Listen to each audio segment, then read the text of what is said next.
The central character reveals a grim future. In 10 years, the Eastern Allied kingdoms will be brutally destroyed by the 5 great sins. To prevent this impending disaster, he chose to become their sponsor. He never imagined the task would grow so massive, especially after being chained to a desk. He used to clock 78-hour workweeks for a no-name company.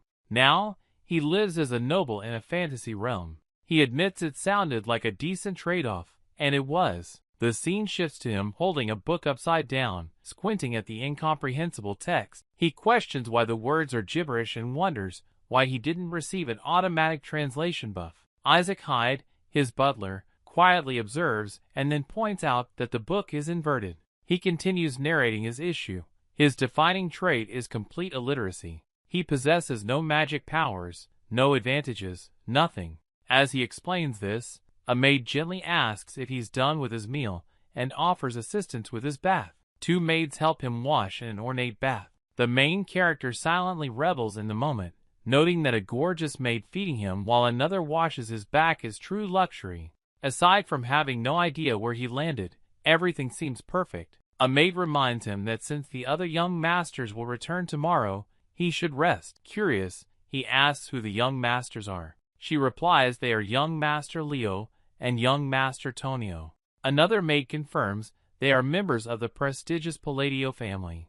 At the sound of the name, his thoughts stall. The Palladio family name rings disturbingly familiar. His mind kicks into overdrive, and he suddenly dunks his face into the bathwater in a panic. The 2 maids react with alarm, horrified as bubbles rise. That's when the awful realization hits him. He might be in psychedelia. He recalls Psychedelia, the turn-based RPG he enjoyed as a corporate drone. He remembers that regardless of player choices, the 5 great sins, wrath, greed, obsession, sloth, and pride, always unfold. One by one, the kingdom and its cities spiral toward destruction.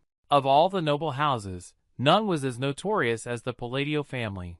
It housed 2 infamous heirs, Leo Palladio, the king of debauchery, and Tonio Palladio, the king of narcotics. The 2 were sleazy side characters, appearing briefly in an optional quest before the main storyline. He flashes back to his arrival, recognizing the location. Game details flood back, specifically the side quest. Investigate the Palladio County of the Asteria Kingdom, which focused on a prostitution and drug ring called Avalon. Standing in the mansion, he can feel something sinister in the air. He realizes the truth. He has landed in Palladio County, the very first noble family to be completely wiped out by the 5 sins. He remembers the subquests gave ridiculous amounts of experience. Then, the full reality strikes. In this world, he is Alan Palladio, the 3rd son of the Palladio family, a minor villain in the story. He lies in his ornate bed, tears silently streaking down his cheeks, wishing to be back as an overworked drone.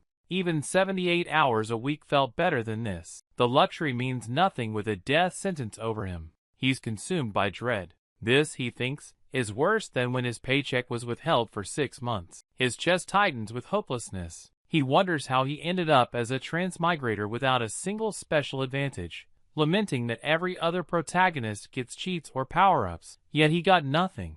Then, a realization dawns. He does have a special perk. Knowing the game's events 10 years ahead is as good as knowing the future. He jolts upright in bed, his despair replaced by steely determination. If he knows what lies ahead, he must remove the seeds of catastrophe before they bloom. To secure a comfortable life as a noble, he must dismantle the 5 great sins. He resolves that since the others are still just children, altering their destinies should be possible despite his lack of power. 2 months later, the scene shifts. Alan's personal knight, Evan, reports successfully rescuing the orphans from the Eastern orphanage, which had been used for human experimentation. He explains a girl named Yasha has been appointed to oversee operations, praising her competence. Alan gives a calm nod. Evan hesitates, asking if that was a compliment, since his lord's expression remains unreadable.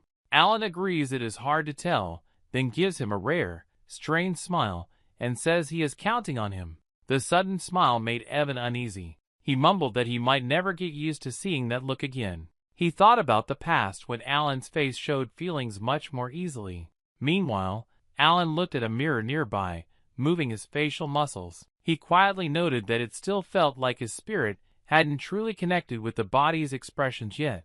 Evan breathed out and thanked him again for the kind words. Alan thought silently that in the world of psychedelia, where people often betrayed each other, Evan was one of the few trustworthy friends who never changed. That strong loyalty was exactly why Alan had hired him the moment he found him.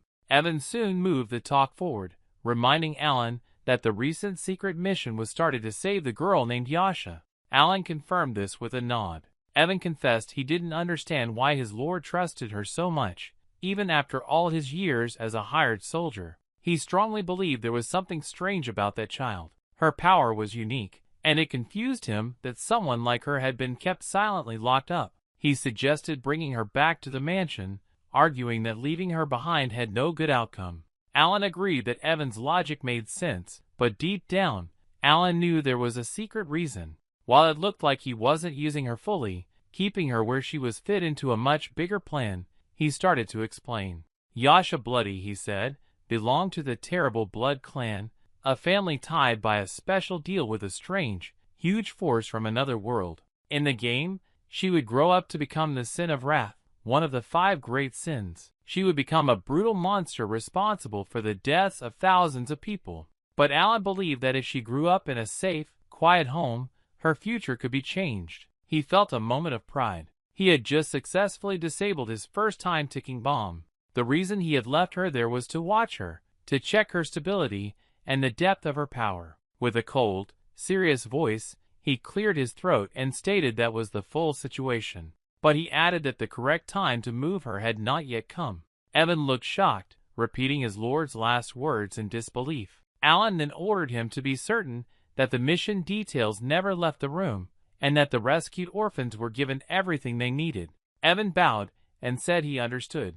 Alan then gave him a closed letter, telling him to deliver it to Yasha. When Evan asked if the letter held something important, Alan explained it was a friendly greeting meant to help calm her after the suffering of the experiments. Evan blinked, surprised that his lord would care so much. He promised to deliver the letter without fail. Once Evan had gone, Alan leaned back, thinking hard. He wasn't sure if the letter would truly calm her, but he felt he had to try. Hidden within the friendly words was a secret message, a key phrase he had seen many times during his countless hours playing the game. He remembered a certain scene from the game where the high priest had sent a desperate message to the Sin of Wrath. The memories came up clearly. The high priest had shouted, his voice shaking as he said the words, "Darkness is a sickness, light is peace, a single hope in its possessions." It was a kind of magic spell, a special saying meant to soothe the monster created by pure anger. He remembered it appearing in the story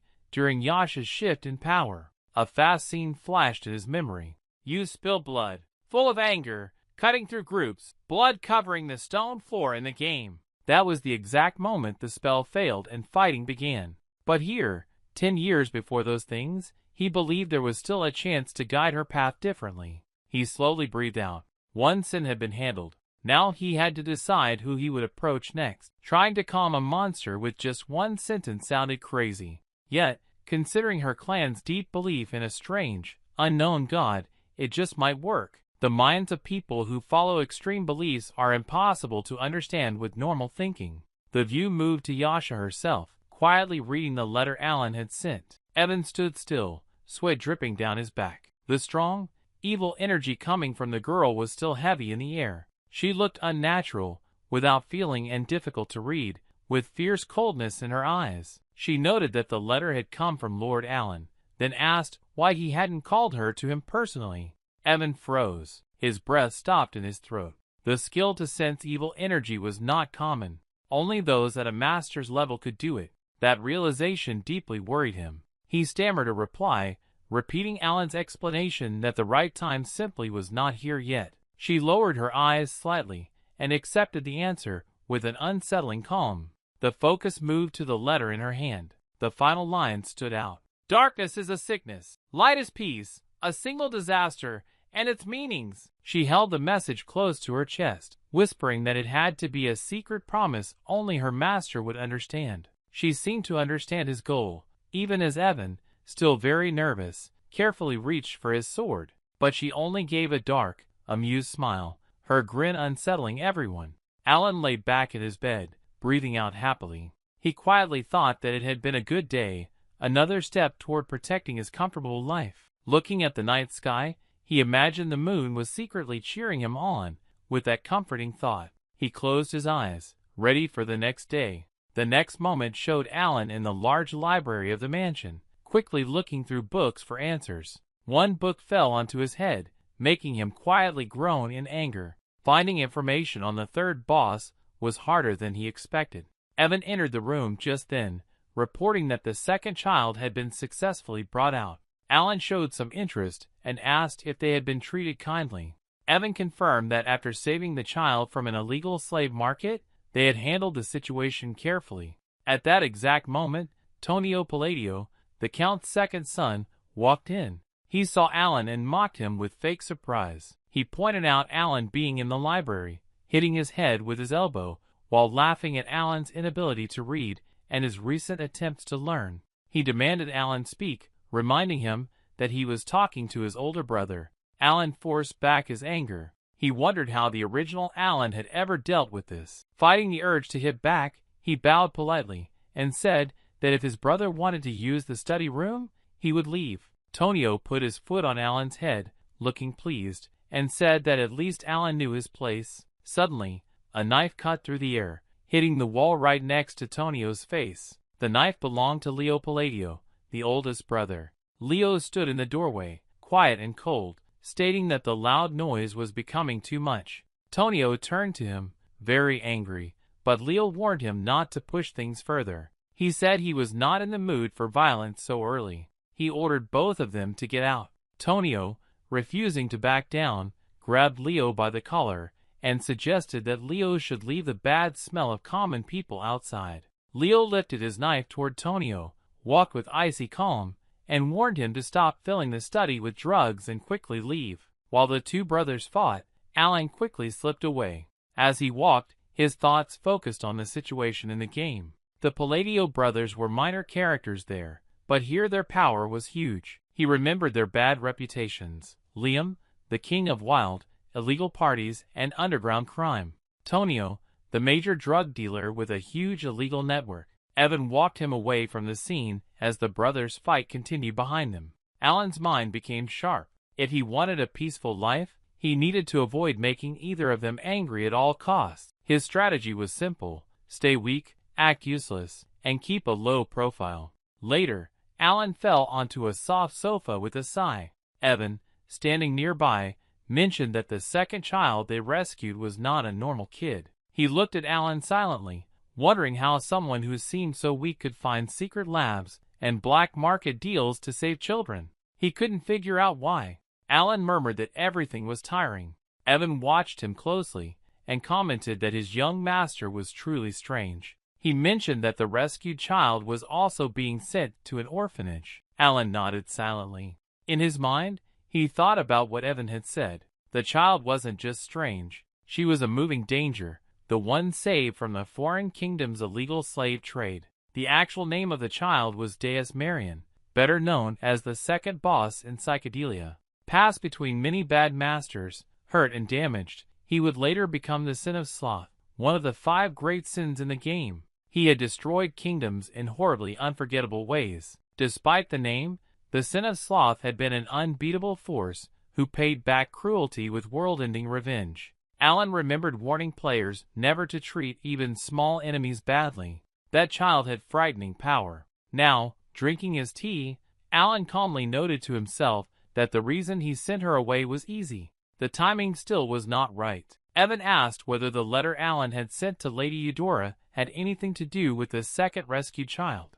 Alan answered vaguely, saying it was only a nice note, nothing more than a message to let her know he was sending someone troubled, and to ask that she look after them. In another place, Yasha stood alone when Deus approached. She examined him with cool, clear focus and commented that he was clearly broken. She identified the scars all over his body as the work of the black goat with a strange calm. She stated that the great moon had chosen him. She offered congratulations, telling him to accept the power he had been given and take what was rightly his. If he promised loyalty to the Lord, she said, revenge would be his. She reached out a hand to him as a friend, but the dark, evil energy coming from her made him move back. After that, Yasha read Alan's letter with a calm voice. She commented that it was simply a greeting, but she supposed it deserved a reply. Back at the large estate, Alan sat buried in books, quickly turning pages with growing frustration. He muttered that the third boss remained hard to find. Just then, Evan rushed into the room, shaking badly. He brought urgent news. Tonio, the Count's second son, the same one who had mocked Alan earlier, was dead. Alan was shocked. His mind kept repeating the thought that the bad man was actually gone. The scene changed to Tonio's funeral. The hall was full of sad people, including Alan and Evan. The mood was heavy until the Count arrived. He stumbled in, clearly high on drugs, with two women dressed to attract attention hanging onto each arm. One woman complained she was tired and wanted to go back to bed. The other said she was hungry. Watching them cling to the Count while his son was in a coffin nearby made Alan feel sick. He already knew the Count was evil, but this behavior was shocking, even for a dark fantasy world. Alan's thoughts went back to Tonio. Dying from an accidental fall this early felt wrong. In the game, Tonio had fought hard for years and finally became the family Count. He had cried about how difficult his rise to power was, proud of his achievement. Yet now the current Count wore a strange, happy look, as if he had won something, not lost a son. From that look alone, Alan was sure the killer had to be Leo or someone working for him. Still, Alan reminded himself of his main goal. His mission was to take down the 5 great sins. Everything else was unimportant noise. A year passed, and Leo took over the drug operation. The Palladio estate became relatively quiet during that time. Alan's letters with Eudora continued without stopping. Their connection had grown, and he knew it would be useful later. Later, on a quiet evening, Alan sat with Evan as they ate silently. He read a new letter from Mutia. She wrote that Gina was doing well, playful, loved, and growing up happily. Alan smiled to himself, thinking they sounded like good children, but one sentence caught his eye. The number of people sponsoring the orphanage had grown again. He found it strange that such a small place kept drawing so many supporters. Evan noticed Alan's confused look and commented that while it was odd, it could only help the children. Then he suddenly remembered something and said the information guild had found a clue. This instantly brought Alan's full attention back. He asked if it was related to his search for the third boss. Evan confirmed it. Alan sighed in relief. Finally, there was progress. The long search might soon be over. The night felt peaceful, a calm that hinted at danger coming soon. In another place, at a drug distribution base called Merrick, 2 men from the operation entered the compound. As they walked through the hallways, one commented on how generous the oldest Palladio son, Leo, was, always giving great rewards. The other noted that their group had grown to several hundred members, and the future looked good. But as they walked deeper inside, their talking stopped. Dead bodies covered the ground. Blood soaked into the floor. Shock hit them hard. Then, without warning, their arms and legs began to violently jerk. Their hands moved against their own will, controlled by an unseen power. Before they could understand what was happening, each man pushed a knife into his own throat, collapsing into a pool of blood. From far away, Dias and Yasha watched. Yasha had been moving them like puppets. Watching the terrible scene unfold, she commented with quiet amusement that she had enjoyed today's show. She noted that the list of new sponsors had increased again. Dias, still watching the deaths, admitted he felt no sadness for the victims. They had turned humans into drug ingredients, but he couldn't understand how this act helped him get revenge. Yasha calmly promised him that everything had a goal. These killings were building the foundation for his great return, preparing a place that would be worthy of him. She explained that his arrival could not be in an empty place. His return needed a grand performance. Smirking, she seemed almost respectful. Dias accepted this explanation quietly. Then Yasha lifted her hand. She summoned a rush of dark energy. She and Dias slowly rose into the air. Her voice echoed as she stated that everything was moving forward as he had wanted. They, the followers of the Blue Moon, she said, were his weapon. 2 years had passed since Alan began writing letters to Eudora. Much had changed during that quiet time. Meanwhile, Evan walked around the estate, very tired, searching for Alan. He finally saw him in the backyard. Exhausted, he fell to the ground, gasping that he had found him. Alan turned, surprised, and acknowledged his arrival. Evan managed to inform him that the fifth child had been safely taken to the orphanage. Alan paused, a quick thought passing through him. He had now rescued the remaining 3 future sins. The weight of that success settled heavily on him. Wanting to cheer him up, Alan tossed Evan a few sweet cakes. Evan caught them quickly, grinning despite his tiredness, and eating eagerly like he hadn't eaten in days. Alan watched with a rare softness, thinking back to how much effort it had taken to find the third sin, greed. Thanks to his knowledge of the game, and Evan doing most of the hard work, everything had worked out. Alan told Evan he had done well, and that now he could finally rest. Evan lay flat on the grass and asked if that meant the orphanage missions were officially over. Alan confirmed that the missions were finished. Evan let out a deep breath of relief and closed his eyes. After a moment, he asked Alan why he didn't look happy about it. Alan replied that he was happy, but Evan didn't believe him. He said Alan's face still looked like he was at a boring social gathering. Alan, keeping his usual flat face, claimed he was smiling. Evan rolled his eyes, clearly not convinced, and mumbled that if that was a smile, Alan had likely never seen a real one before. To him, Alan looked more like someone forced to attend a dull tea party than a man who had just stopped a disaster. Later, Alan was seen lying on the grass, looking up at the sky, deep in thought. Everything had gone more smoothly than he expected. In the game, the bosses of psychedelia had all become the 5 great sins because of the terrible things that happened in their lives. Even though this world was set before those events, saving them before they completely broke seemed almost impossible. He had worried he would be too late, only able to fix small parts afterward. But somehow, things had changed. Maybe it was just luck. Or perhaps the world was giving him a second chance. Breaking the quiet, Alan asked Evan how the orphanage was doing.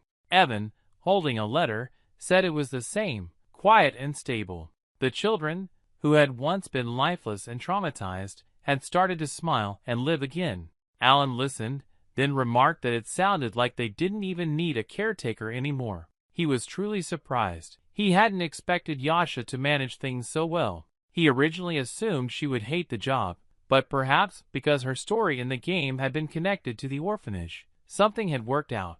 Either way, it was successful, and that was all that mattered. With a new viewpoint, Alan began to see Yasha differently. She wasn't just capable, but genuinely good at heart. Evan was curious and asked if her letter contained any important news. As Alan opened it, the contents comforted him. The children were doing well, growing up healthy and safe. The former danger had passed. There was no need to worry. Alan felt a warmth he hadn't expected, something like pride. The 5 sins, who were once set for ruin, were now living peaceful, normal lives. He began to understand how much a good environment could change a person, showing that even damaged souls, given the right help, could heal.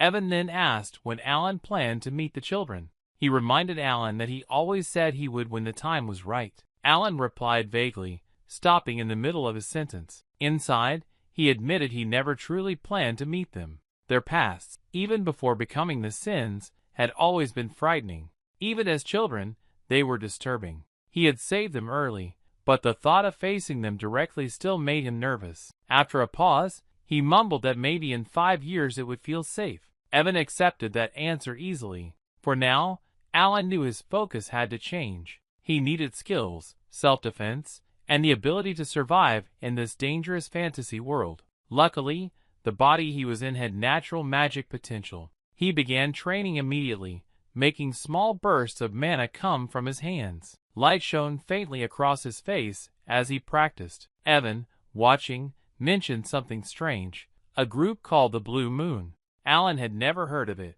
Evan explained it was a growing organization known for killing crime groups with sharp precision. They even targeted corrupt nobles. That detail caught Alan's attention. He didn't remember any such group in the game and assumed it must have been some small event he had missed. But hearing they killed nobles made him uneasy. He decided that from that night on, he would start sleeping in the underground guild for safety.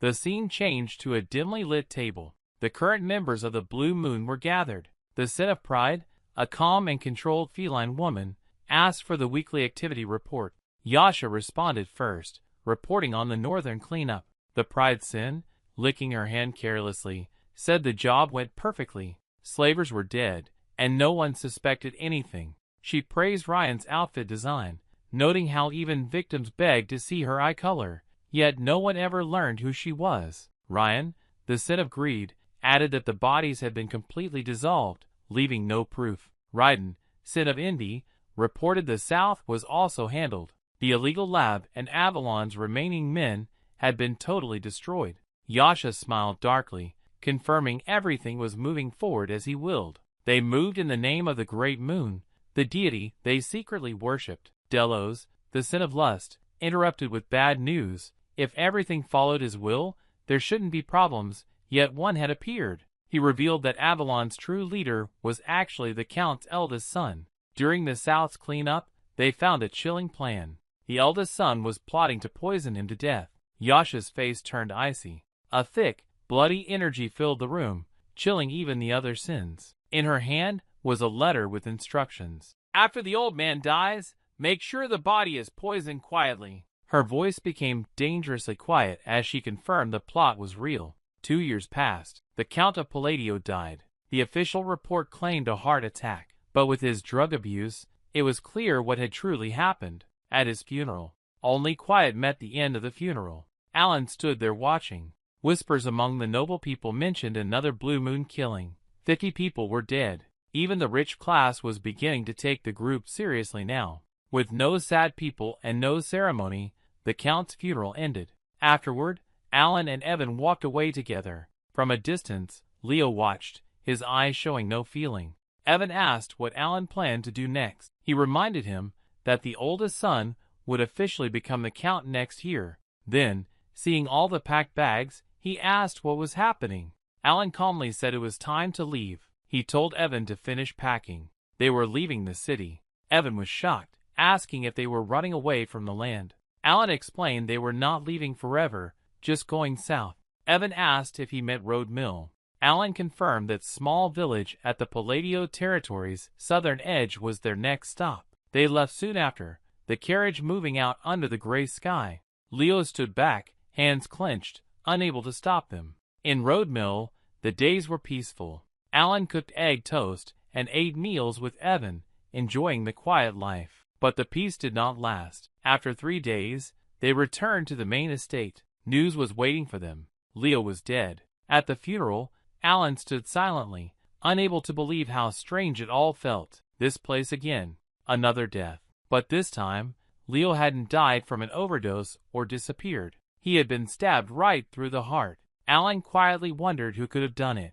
Then a servant came closer, trying to explain the cause. But as their eyes met, the servant froze. Panic flashed across his face. He quickly apologized just for looking Alan in the eye. His body shook with fear. Alan frowned, confused by the servant's sudden terror. He turned to Evan and quietly asked if anything unusual had happened. Leaning in, Evan nervously suggested a terrible thought. Could Alan have been the one who killed Leo? The question hit Alan like thunder. He froze, completely stunned. His eyes quickly looked over the nearby servants and maids. The moment their eyes met, his fear flowed through them. The room seemed to stop breathing, chilled by the heavy, scary feeling that now stuck to him. The story jumped back to earlier on the day they left for Road Mill in the carriage. Evan had suggested that if they were leaving anyway, a bigger city might be better. But Alan had already decided Road Mill was key to his plan. With the 5 great sins saved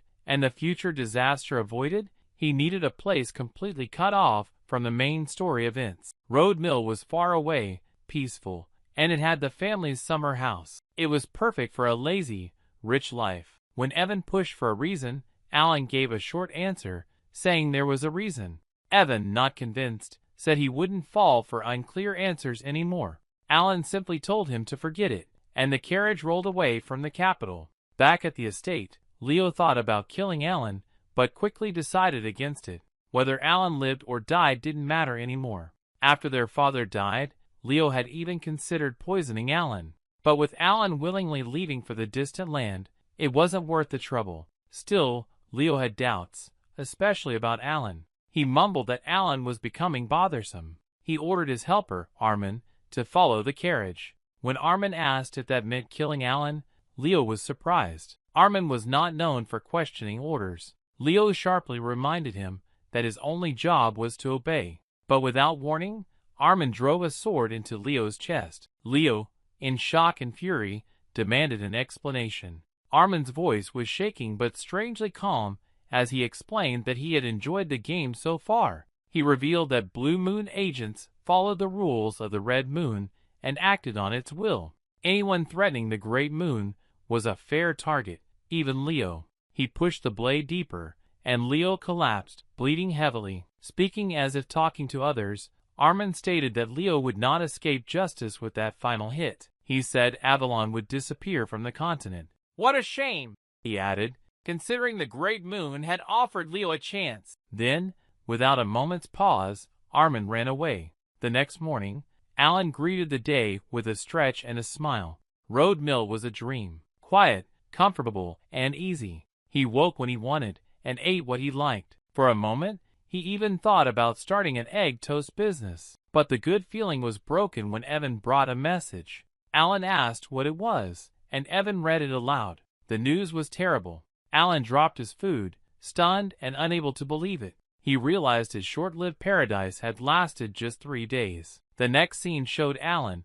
and Evan returning to the capital for Leo's funeral. As he stepped back into the mansion, Alan thought darkly about being pulled back into the chaos of the Palladio family. The dramatic crying and fear from the soldiers and servants made him uneasy. Evan turned and asked Alan if he was officially coming back to the family now. The question surprised Alan. In his mind, he cursed the foolish trap he seemed stuck in, an endless series of wild events. Sitting with Evan in a quiet spot, Alan asked, wanting a clear answer, why everyone now thought he was the mastermind behind all the deaths. Evan nervously explained. Alan had the perfect excuse. Leo was murdered right after Alan left for Road Mill, and Alan was now the only heir. The meaning was strong.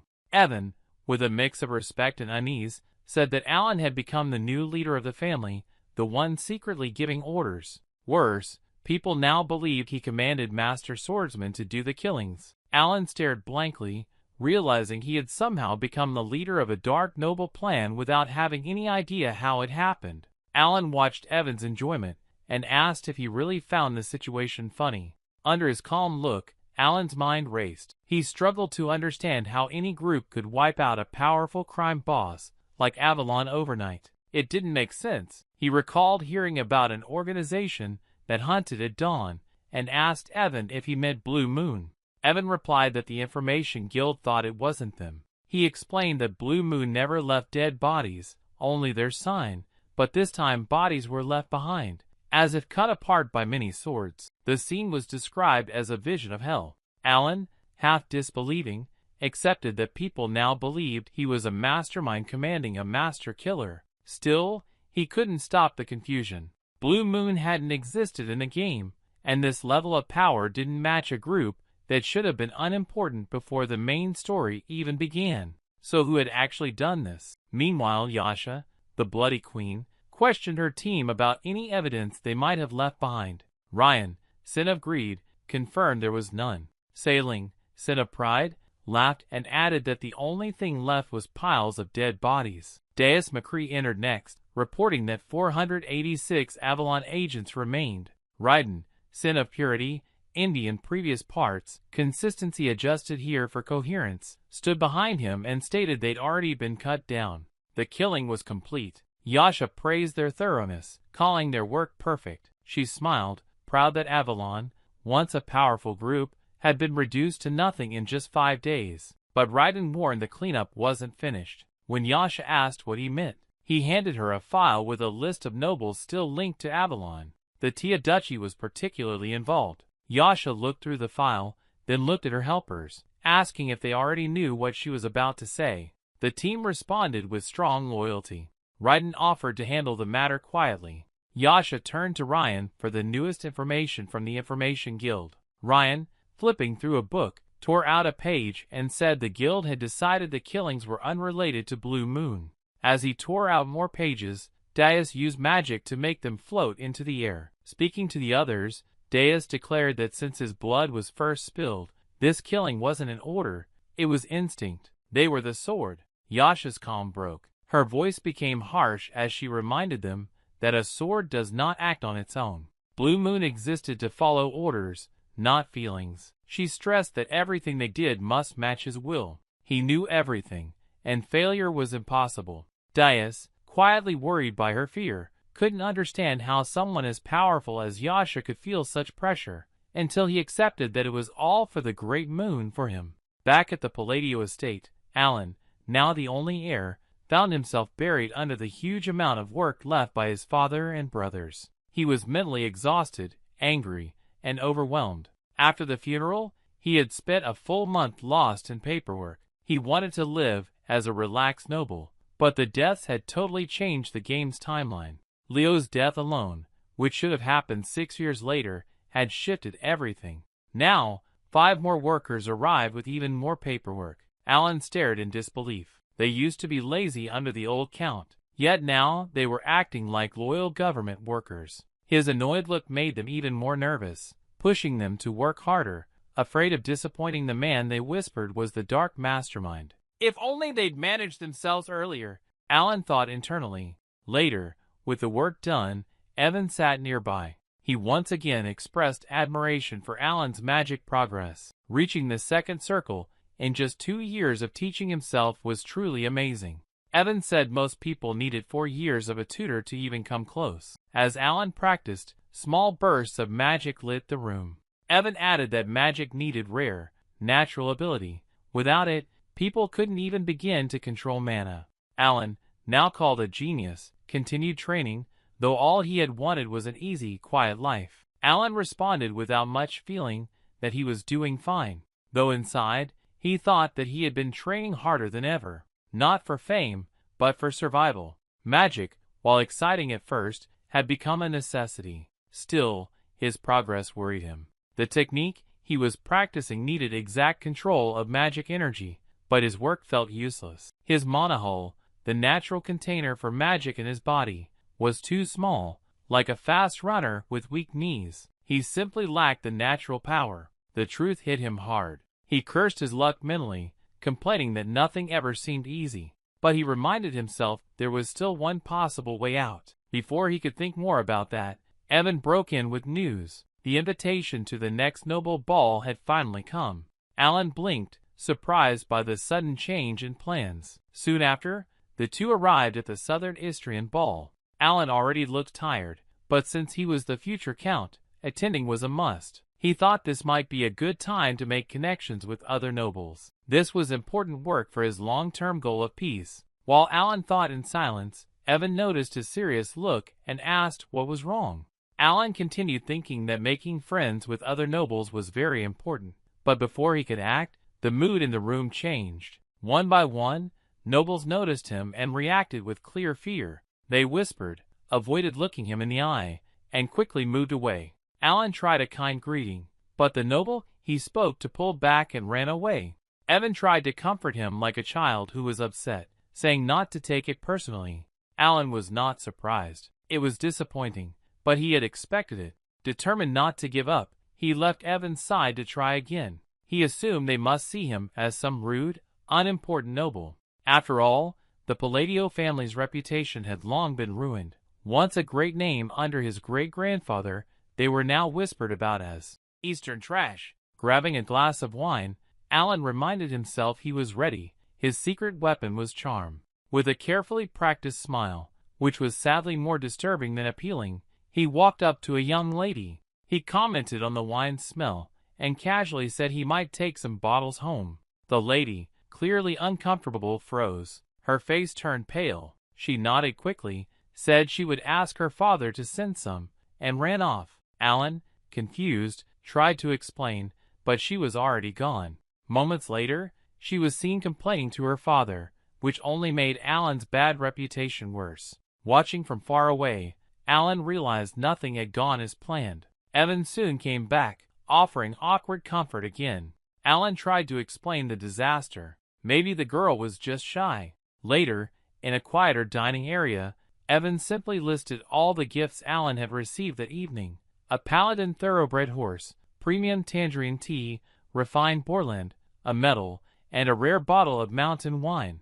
Despite the gifts, Alan stood nearby, visibly discouraged. Evan reminded him that he had studied wine seriously for this event, but Alan's thoughts remained dark. He now fully understood how damaged the Palladio name had become. After rumors spread that he had personally killed his two violent brothers, the nobles had started completely avoiding him. Networking had failed terribly.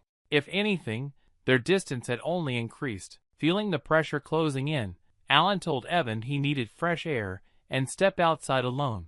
As he left the hall, a quiet figure with bright red hair watched him disappear into the night. Out on the balcony, Alan stared at the night sky, lost in thought, wondering why everything had gone so far off course. Just as he sank deeper into his worries, a polite voice called out, asking for a moment of his time. Startled, since no noble had dared speak to him all evening, he turned but saw no one nearby. Then he looked down and spotted a girl below, introducing herself as Laura, the third daughter of Duke Lta. The name hit him hard. Lta was one of the three major secret powers in psychedelia, infamously known as the Northern Degenerates. Of course, the first person to approach him had to be someone with a bad history. Still, he didn't remember her from the game, which only made him more uneasy. Laura, clearly stressed, asked for his help. Her voice shook as she explained that her father was very sick and her sisters were planning to kill her to remove any competition. Alan's mind went cold. That explained why she hadn't appeared in the game. She was already dead by the time the story started. With a pained look, she begged for his protection, sure he had the power to save her. But Alan refused without hesitation. She insisted further, offering half of House Lta if he helped, but he still said no, ending the conversation with a polite farewell. As he walked away, he accepted that her situation was tragic, but he could barely manage to save himself. Getting involved meant bringing more trouble, and despite the rumors, he didn't actually have any special power. He turned back briefly, telling her that something good might happen, and quietly hoped she would find someone else to help her. In a hidden upper corner of the hall, Deus and Ryan watched the exchange. Deus commented that Lta had contacted the Great Moon. He considered informing the Red Moon that something good might happen for Laura, but Ryan quickly dismissed the idea. According to their information, Laura was the only Lta not connected to Avalon, so she was not important. Deus found it comforting. The rest of House Lta would be destroyed anyway. Ryan confirmed their orders were to cut off all information and prevent the Avalon Purge from ever reaching Alan. Back in the hallway, Alan walked alone, feeling a strange silence in the air, as if the entire area was sealed off. Then, out of the quiet, a very beautiful woman approached. She gave a polite greeting and a practiced smile. For a moment, Alan felt a flash of hope.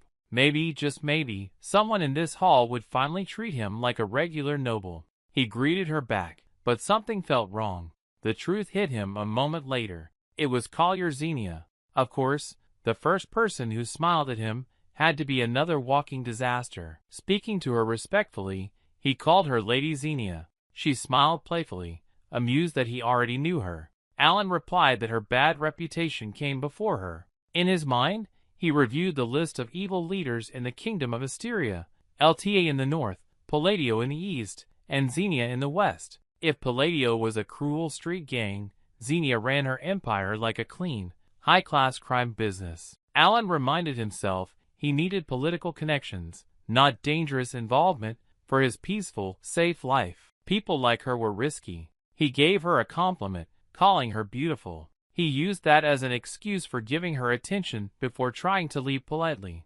But her smirk grew deeper. Thanking him, she invited him to stay and talk longer. Her voice was smooth, her look sharp. Just like that, the peaceful evening he had hoped for slipped even further out of reach. Alan responded politely, saying he would enjoy talking more, but noted too many eyes were watching them inside, even though he just wanted to disappear quietly. Collier smiled once more, commented that he matched the rumors about him, and said she looked forward to seeing him again before gracefully walking away. Left alone, Alan stood there puzzled, trying to understand the strange meeting. Elsewhere, Ryan reported to his team that the Avalon information leak had been fully stopped. Deus, however, mentioned a new worry. Someone had been watching Alan. A fact like that could not be ignored. Surely enough, hidden in the nearby trees, an observer was tracking Alan from the shadows. Ryan explained there were no specific orders yet about this person, but if needed,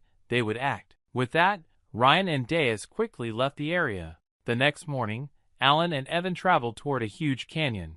Evan asked if his lord was sure this place was what they were looking for. Though it was bright daylight, the inside of the canyon was strangely dark. Alan felt a spark of excitement. This was it, his real destination. The details of the environment matched perfectly. He mumbled that if this turned out to be another dead end, he would be crushed. But deep down, he was certain. This was no longer a guess. In the game, this location was easy to find. But now, in real life, he had traveled secretly under the guise of another task just to reach it. The Labyrinth of Whispers, a ruin in the south filled with 8 puzzle rooms and a hidden prize called a relic. Alan still remembered the entire guide to the place, and the thought of finally starting from the very beginning, level 1, grinding in real life, filled him with strange happiness. As they reached the carved entrance of the canyon, Alan was struck by how seeing the labyrinth in person after years of playing the game felt unreal. Even though he had grown tired of this specific dungeon in the game, being here now brought back that long-lost sense of wonder. The ground around it looked impossible to be natural, as if someone had carved it out with perfect precision. Evan, confused, asked how Alan knew about places like this. Alan casually replied that he used to come here often. When Evan repeated that in disbelief, Alan laughed, saying he was joking. He said he had his own ways, and they needed to keep moving. Evan, still uneasy, asked him not to joke like that with such a serious face. They continued on, eventually seeing huge bats flying overhead. These were not normal creatures. Their wings cut through the air like sharp blades. Evan became tense, imagining how one wrong answer to a puzzle might get them instantly killed. But Alan stayed completely calm, silent, and focused, seemingly unfazed by the growing threat. Evan glanced at him, confused. Even after 4 years together, he still couldn't understand his master. Nothing they did ever seemed connected. Paying off debts, helping slaves, breaking up crime groups, delivering odd letters, even saving orphans. Yet, despite never leaving home much, Alan somehow knew everything, even about a place like this. And that, to Evan, was the most worrying secret of all. Alan calmly remarked that he had answered the riddle correctly, though the door wouldn't open until the task was fully complete. Evan, watching silently, thought to himself that following his strange young master always seemed to lead to something important. Then, with a deep rumbling noise, the massive stone door slowly creaked open. Alan made a face, feeling sick at the sound and movement, barely managing to look away from the unsettling sight inside. He already knew this dungeon was dangerous, but seeing it in person still made his stomach turn. Evan breathed out in relief. The room was finally open. Before them was a mountain of treasure, gold, silver, jewels piled high. But Alan's eyes only focused on a single black ring. He told Evan to ignore the rest and take only the ring. Evan picked up a gold bar, confused by Alan's total disregard for the fortune all around them. Still he obeyed. Alan slipped the black ring onto his finger. It was a little loose, but Alan did not worry. He told Evan that taking anything else would only cause problems inside the dungeon. Alan was very happy. He had found the constraint of the artifact he came all this way for. He was sure there were no more traps. He promised Evan that their trip back would be smooth.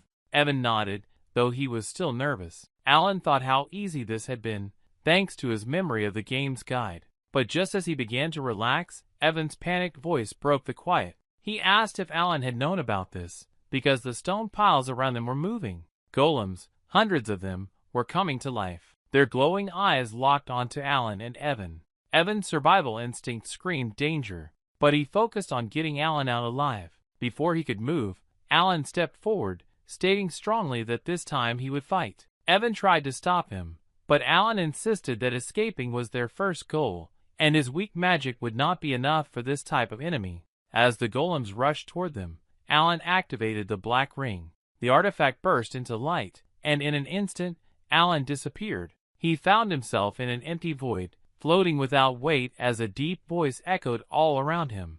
The voice called him a piece of its will and asked him to state the 2 constraints he would set. Alan immediately understood the situation.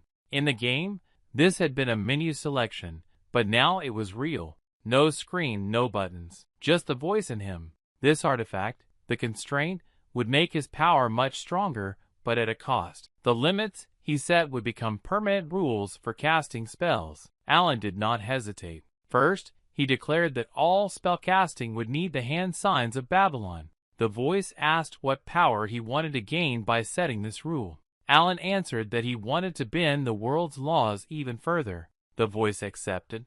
Next, Alan added a second rule. Every spell must be cast using the sacred words of Babylonian. When asked again what he wished to gain, he simply repeated that his goal was still the same. For a moment, the void became silent. Alan felt a flash of doubt. Had he done something wrong? This combination gave the highest magic attack bonus in the game. He had memorized the entire set of hand movements and magic words. This had to work. Finally, the voice answered. It accepted his gift and spoke to him as a mortal who remembered the lost seals of a forgotten god. It spoke with respect, thanking him for carrying on its will. Alan, confused, wondered what it meant by inheritor. But there was no time to ask. The ring's light surged, sinking into his body. It had worked. One final phrase echoed as the light disappeared. It had always been watching him. Then Alan reappeared back in the canyon. The golems were still moving toward them. Evan shouted in a panic, reminding Alan that ordinary spells would fail. Alan began casting. A small lightning ball flickered between his hands. He poured in all his magic energy, but the result remained weak. His natural limits had not changed. Time to test the price. Alan performed the correct hand seals, mumbled the sacred words, and released the spell. The air around him snapped with energy as a bright rush of power formed between his hands. The black ring glowed, its magic flaring like a signal fire. As the spell grew stronger, the ring changed. It was no longer just an object, but now a true container for his magic. Alan could still feel its weight heavy around his finger, but its power had awakened.